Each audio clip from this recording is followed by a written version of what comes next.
Ada sebuah kaidah sederhana. Kalau seseorang itu ingin panen pahala yang banyak, kita ambil contoh misalnya doa.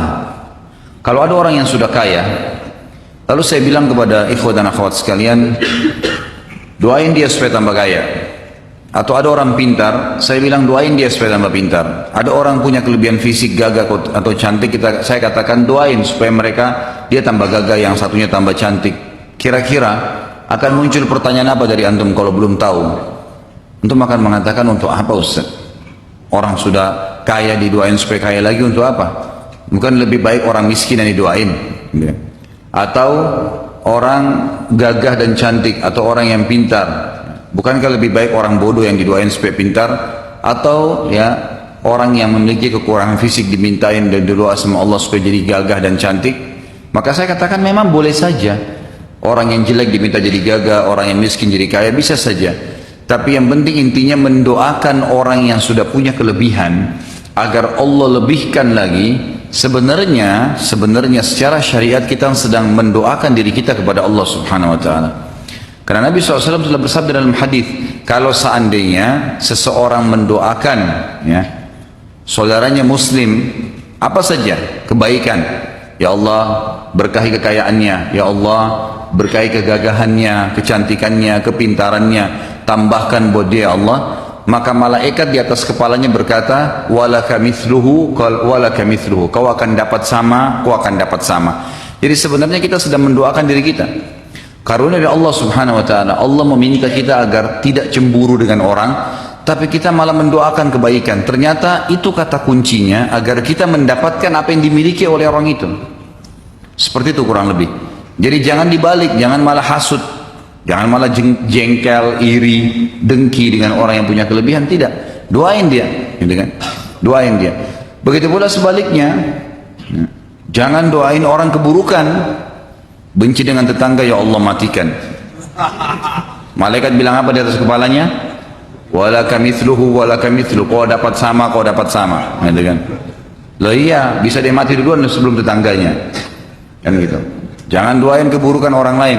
Dan dalam Islam selalu disuruh hati kita bersih, selalu niat yang baik lah ya, enak saja hidupnya.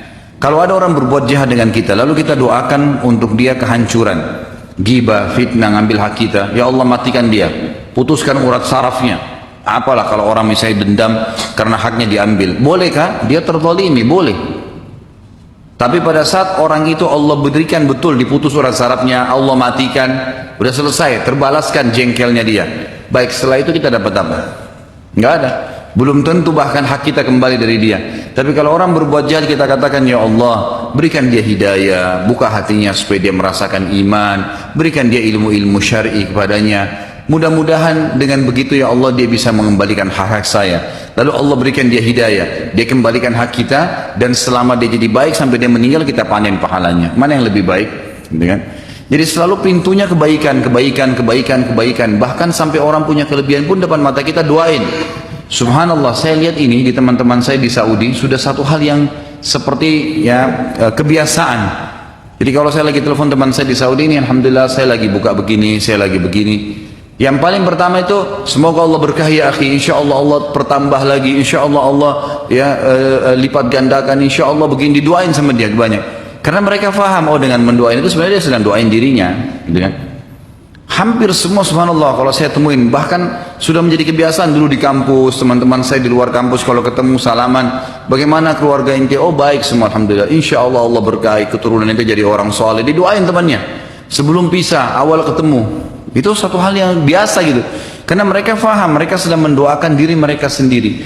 Jadi banyak hal manfaat. Yang pertama, kita tutup pintu hasud, iri, hati kita jadi sakit itu hilang semua. Kemudian ternyata kita mendoakan kebaikan untuk dia, dapat pahala. Kita pun akan dapat seperti apa yang dimiliki orang tersebut. Jadi untuk mendapatkan seperti yang orang milikin, tidak harus mengambil milik dia, tapi doakan dia, bertambah kebaikan itu, maka Allah akan berikan kepada kita, gitu kan? Jadi seperti itu gambarannya. Begitu pula pada saat kita doakan orang keburukan, begitu pula pada saat kita melakukan satu kebaikan, kita menjadi penyebab orang lain jadi baik. Man dalla ala khairin, kata Nabi SAW, kana lahu mithal ajri fa'ilihi, man yang yanqus min ajri fa'ilihi syai'a.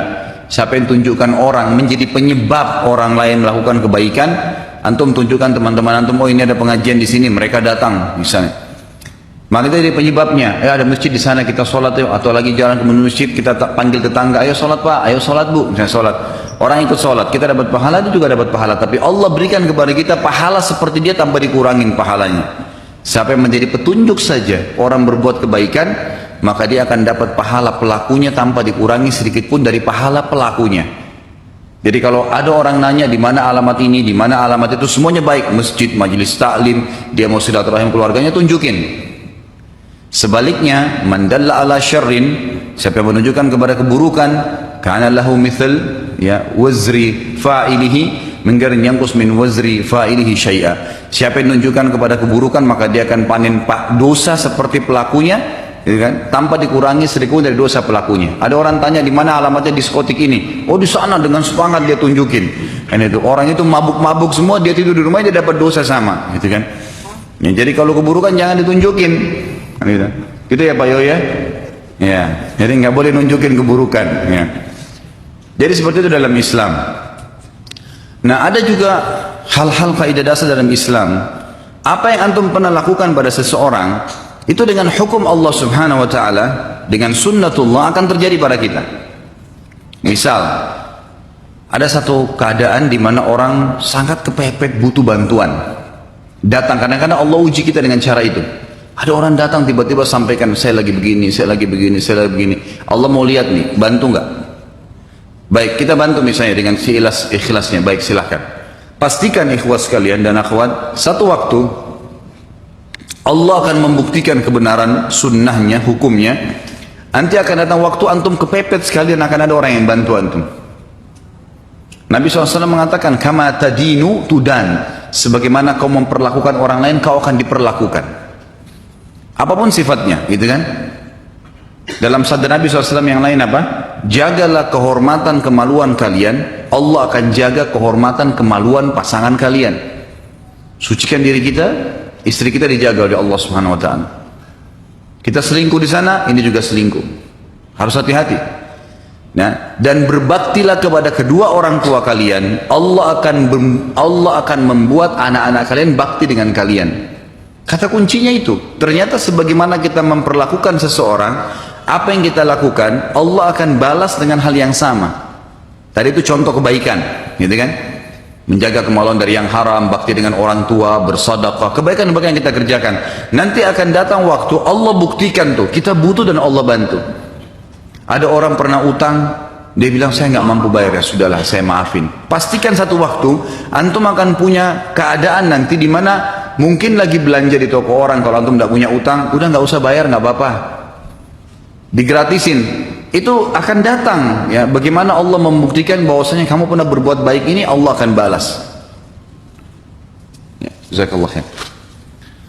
Kalau ada orang sebaliknya, kita berbuat keburukan, kita pernah mencemar namanya orang lain, kita pernah mengambil haknya orang lain, pernah iri dengan orang lain, maka pasti akan terjadi hal yang sama. Akan datang orang lain iri juga dengan dia.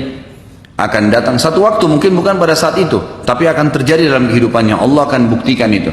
Siapa yang merusak namanya orang lain, seperti itu. Apa saja perilaku yang kita pernah kerjakan pada seseorang, baik atau buruk, akan terjadi hal yang sama. Hadis Nabi SAW tadi saya bilang, kama tadinu tudan, sebagaimana kau memperlakukan orang lain, kau akan dibalas hal yang sama.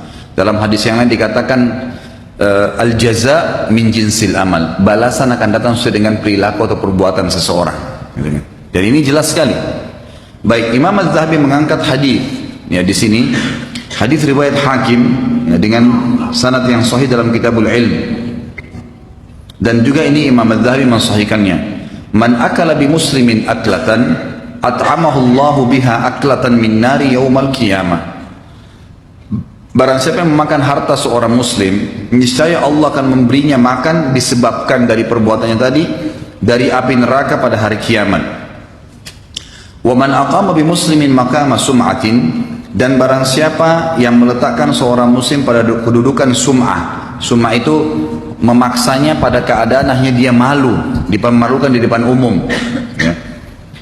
Akamahullahu yaumal qiyamati maqama riya'in wa sum'ah. Allah pun nanti akan meletakkan tadi si pelaku itu pada kedudukan riya dan sum'ah pada hari kiamat. Dia juga akan dipermalukan di hari kiamat.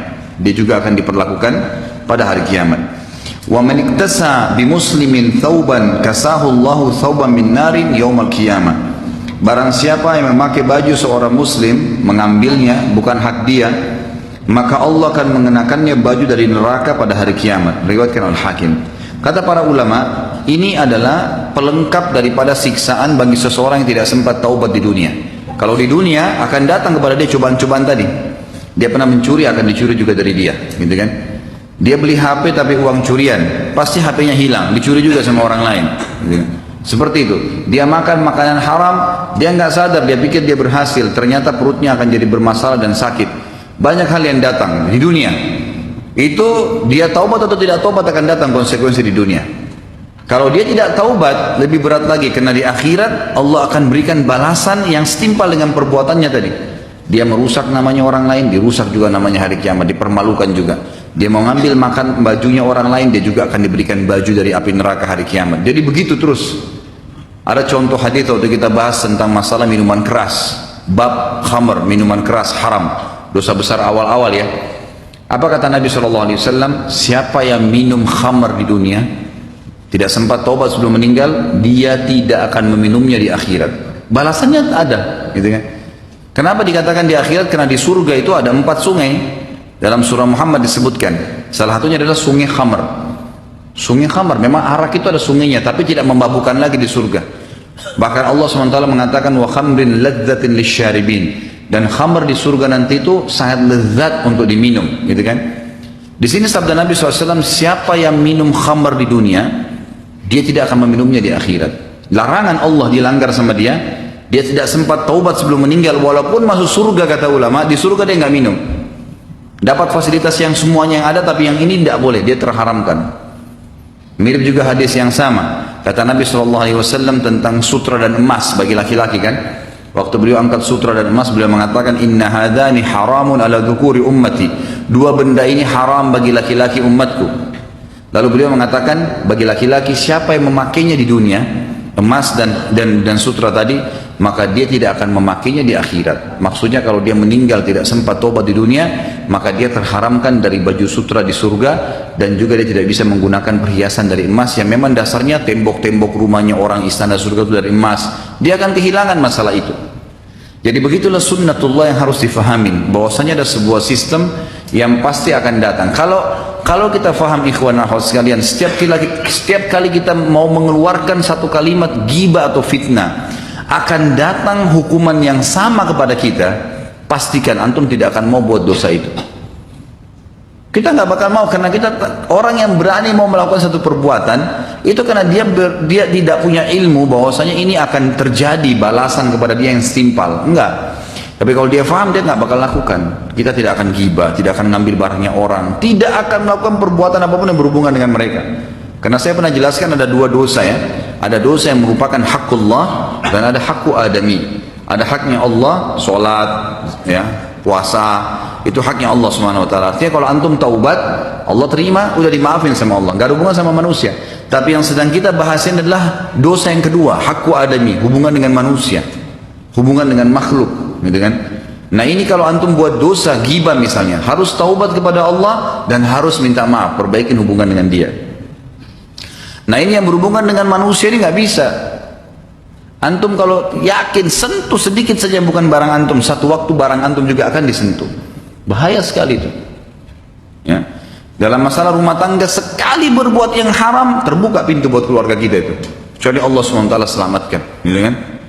Maka kalau orang tahu pada saat dia berzina, ternyata terbuka pintu bahaya buat istrinya di rumah, dia nggak berani zina itu. Karena dia seperti buka rumahnya itu sebenarnya. Kan gitu. Kama tadinu tudan, sebagaimana kau melakukan, perlakukan orang lain, kau akan diperlakukan. Bukankah seorang sahabat datang kepada Nabi SAW mengatakan, ya Rasulullah, saya siap jalankan semua syariat kecuali satu, izinkan saya berzina. Itu aja, saya nggak bisa tahan fitnah perempuan. Nabi SAW menghadap ke wajahnya berkata, kau mau nggak kalau ibumu dizinai orang lain? Dia bilang tidak ya Rasulullah. Baik, Saudarimu, mau nggak? Enggak. Anakmu? Enggak. Tantemu? Enggak. Artinya kalau kita lihat ibu kita sedang diganggu oleh laki-laki untuk dizinai, mau nggak kita lihat? Untuk kita nggak mau. Saudari kita nggak mau, anak kita nggak mau, tante kamu nggak mau. Terus kenapa kau ridho mau melakukan pada orang lain? Artinya kata Nabi SAW, kalau kau buka pintu itu, terbuka pintu-pintu di rumahmu nanti, akan ada gangguan-gangguan yang datang. Kalau orang faham ini, dia tidak akan berani melakukan kesalahan itu. Antum matikan lampunya rumah seseorang iseng saja, satu waktu rumah antum dimatikan lampunya. Begitu konsepnya. Jadi harus paham, orang kalau paham tentang konsep ini, maka dia tidak akan melakukan pelanggaran kepada manusia siapapun. Tidak usah dilayani, gitu kan? Jangan sampai terjadi, berbahaya, karena akan terjadi pada diri kita juga. Sebaliknya, kita berbuat baik sama orang, efeknya bukan hanya sekedar hubungan kita baik sama dia, bukan hanya sekedar dapat pahala, tetapi Allah Subhanahu wa Ta'ala juga, ya, membalas nanti akan datang banyak kebaikan-kebaikan yang kita tidak sangka. Sekali kita bantu dia, kita akan dibantu satu waktu. Sekali kita pinjamkan, kita akan dipinjamkan. Sekali kita senyum, kita akan disenyumin. Begitu terus. Ya, begitu balasannya. Jadi tidak ada orang itu akan dibalas dengan keburukan.